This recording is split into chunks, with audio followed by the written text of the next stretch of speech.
Адамзат bir özöktөн пайда болгон. Жалпы аалам, жылдыз, планеталардын баары жана бүт түрүү жандыктар bir özöктөн пайда болушкан, нурдан жаралышкан. Ал нур өзөктү жараткан аалам ээси кудуреттин дили деп атап койсок болот. Же кудурет дилидир.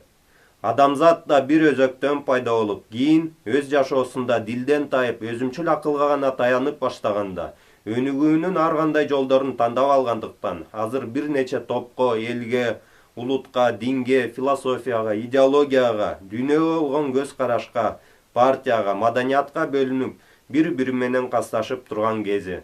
Өзүмчүл акыл өз тобу, үй бүлөсү, улуту, мамлекети, өз диний агымы үчүн гана кам көрүп, жалпы адамзаттын, жер энебиздин тагдырын ойлогусу да келбейт.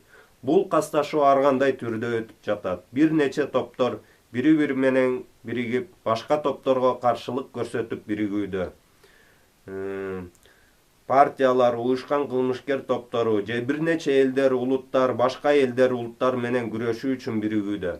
Евро биримдик, Араб элдеринин лигасы, түрк тилдүү элдердин биримдиги, Африка мамлекеттеринин биримдиги жана башка улуттук жана аймактык негизде түзүлгөн бирикмелер. Бир диний агымдагылар башка диний агымдар менен күрөшүүдө, же дегеле диндердин бийлик үчүн бири-бири менен атаандаштыгы, мусулмандар христиандар менен, же мусулмандардын ичиндеги сунниттер, шииттер менен, же вахабиттер менен жана башка коңшу мамлекеттер өз аймактарын алыскы күчтүү мамлекеттерден коргоо үчүн биригүүдө. Россия менен Кытай өз аймактарын жана экономикалык кызыкчылыктарын коргоо үчүн бири-бири менен Шанхай кызматташуу уюму жана башка уюмдар аркылуу тыкыз кызматташуусу, же АКШ жана Евро биримдик биргелешип, өз аймактарын коргоо үчүн НАТО жана башка уюмдар аркылуу кызматташуусу. Бирок бул биригүүлөрдүн максаты бир: жердеги ресурстарды пайдалануу үчүн атаандаштарын кырып жок кылуу же дүйнөгө үстөмдүк кылуу. Ошондой эле мал айдашууну, ааламдашууну эңсеген сүткорлор, дүйнөнү башкарып турган кылмышкерлер ушундай аймактык бирикмелер аркылуу улуттук мамлекеттерди жоюп, бүт дүйнөнү, адамзатты бириктирип, баарын кул кылабыз деп аракет кылышууда. Улуттук мамлекеттердин жоюлуусу менен ал элдердин дил аркылуу пайда болгон маданияты, каада салты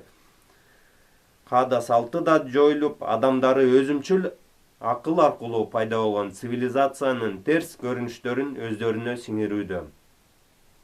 Бириккен топтор жеңишке жеткенден кийин кайра бири-бири менен кырылып, бийлик үчүн күрөшүүдө.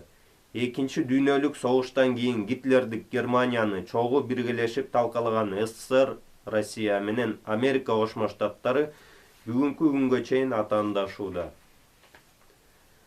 Капиталисттик доордо адамдар жырткычтарга айланды. Капиталисттик доордо базар экономика системасында ар бир чоң, кичине топтор, элдер, улуттар, диний агымдар, мамлекеттер, жеке адамдар конкуренциялык, же кыргызча айтканда атаандаштык системада жашашат. Капиталисттик доордун өзгөчөлүгү дүйнөнү акча жана ач көздүк башкарып тургандыгында. Бирок акчага биз чыныгы сүйүүнү, чыныгы достукту сатып ала албайбыз. Улутчулдук да ошол капиталисттик атаандашуудан жаралган. Анткени улутчулдук бул ар бир улуттун, элдин, этностун капиталисттик доорундагы өзүн өзү сактоо, коргоо сезими, инстинкти. Базарда конкуренттер бири-бири менен кандай кырылышса, улуттар, этностор дагы капиталисттик доордо бири-бири менен ошондой кырылат. Бул атаандаштык натыйжада адамзатты өзүн өзү кырууга, адамзаттын жок болушуна алып келиши мүмкүн. Чоң, күчтүү мамлекеттер бири-бирин ядролук же башка куралдар менен жардырып жок кылышы ыктымал болсо, кээ бир улуттар, элдер бири-бирине ок атышып, бычакташып өздөрүн кырышы мүмкүн. Же дүйнөнү башкарып турган эл аралык кылмышкерлер, шылуун, сүткор банкирлер бизди биологиялык, психотрондук куралдар аркылуу жок кылып, аман калгандарын болсо кул кылышат. Мисалы, дүйнөнү башкарып турган элита жыл сайын чогулуп, дүйнө саясатын чечип, адамзатты азыркы 7 миллиардтан 500 миллионго чейин кыскартуу программасын эч ага эле даярдап, аны ишке ашырып жатышат. Дүйнө элитасын Түндүк Америкада bir жылда bir чогулган топ Билдерберг тобу деп аталат. Америка Кошмо Штаттарында гана эмес, башка мамлекеттерде да ким президент болорун жана ал мамлекеттердин тышкы жана ички саясатын шайлоолор аркылуу карапайым эл эмес, Билдерберг тобу чечип көзөмөлдөйт. Билдерберг тобуна эң бай эл аралык сүткөр банкирлер, шылуундар киришет. Алардын колунда долларды чыгарган банк, федералдык резервдик система жана башка борбордук банктар жана ошондой эле эл аралык уюмдар, Бириккен Улуттар уюму, Дүйнөлүк банк, Дүйнөлүк саламаттыкты сактоо уюму жана башка. Алар дүйнөлүк экономиканы, дүйнөлүк саясатты көзөмөлдөшөт.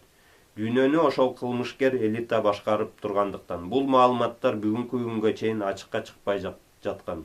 Ошондуктан кээ бир купуя маалыматтарды да бул китепке коштум.